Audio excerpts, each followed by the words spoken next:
Yesterday, after we wrapped up the show, Browns were busy. They end up trading Joshua Dobbs and a 7th-round pick next season to the Arizona Cardinals for a 5th-round pick next season. Dobbs will be in the mix to be their starter. Kyler Murray not going. You have Colt McCoy there, but there's some thought in Arizona that Kyler Murray may not be back for quite a while coming off that ACL injury. The Browns then pulled back Kellen Mond, who was placed on waivers earlier in the day. So your quarterback room is Sean Watson, Dorian Thompson-Robinson, number 2, Kellen Mond, number 3. With that, let's welcome in Brad Ward from the Orange and Brown Report. And Brad, when I look at this move, it's kind of a head-scratcher because the Browns, they went out and they got veterans for the defensive line. Shelby Harris plugs in. But they don't have a guy who has taken an NFL snap, a meaningful NFL snap, behind Deshaun Watson. And I guess if you really sit down and think about it, it means if Deshaun Watson goes down, we're in trouble, and it's like last year all over again. Yeah, very much so. It's actually very impressive. DTR wins that job. I mean, that's how I look at it, right? Like the fact that they felt that they were comfortable trading Dobbs away means that, you know, what we've been seeing in the preseason has probably been echoed in practice, right? And they feel strong about him.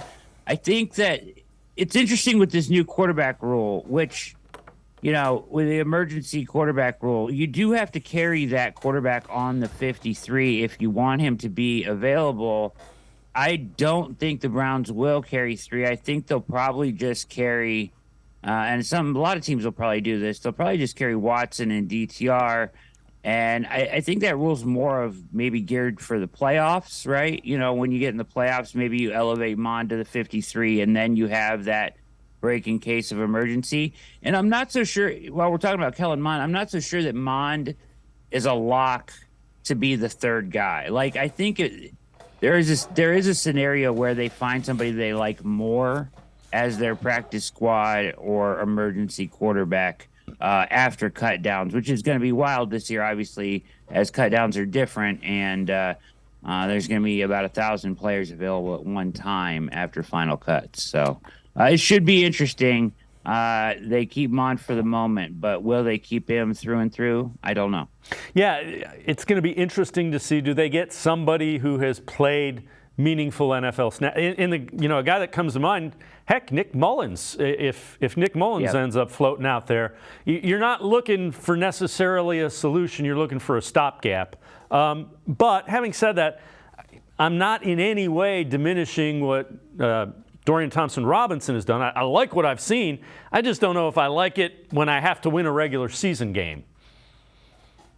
Yeah, no, you're right. It's if thrown into duty, you're putting a lot of faith in a rookie, right? And you know, but that's the way they want to roll with it. And you know, the one thing it does do, the benefit of it is it does open up a roster spot in the immediate, right? So where you are looking at other positions and trying to figure out how this 53 is going to shape up, it does open up a spot there if they're just going to carry the 2, right? If you don't need to carry Dobbs anymore. But I agree with you.